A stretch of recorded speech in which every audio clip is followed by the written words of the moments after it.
Sebastian Dance, is there still a chance the UK could remain in the EU? Yes.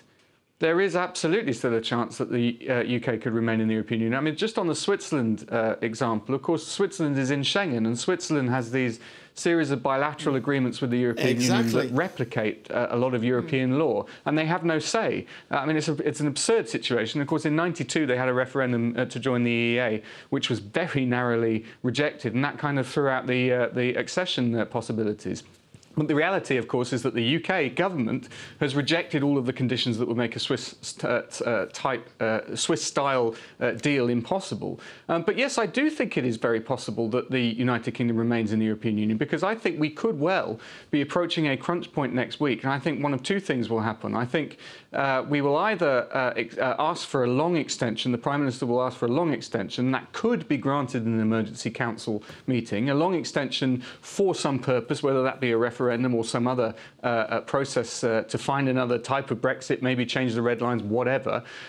Or we could find ourselves in a situation where we have a choice between no deal and revoke. And I think in that scenario, things could be very, very heightened indeed. And I would expect, frankly, the government to fall apart, because I don't think the Cabinet could agree to sign off on a no deal. I think that you would see enormous resignations within the Cabinet, and I would hope that the opposition parties would join forces to push for revoke. And in that scenario, yes, you would need some sort of process after that. You can't just revoke and pretend it never happened. You would probably need a referendum after that. But at least we would have the time to have a sensible and calm and rational discussion about what the options are. So if there was a vote of no confidence, would the outcome be a second referendum, or would it just be a general election?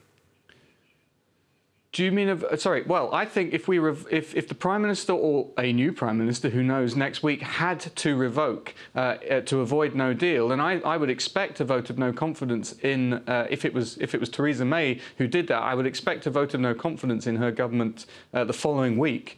And I would expect, this would be my prediction, that you would have furious Conservative MPs who would join with Labour MPs, and you could well then see a general election. But we would at least not then have a ticking clock.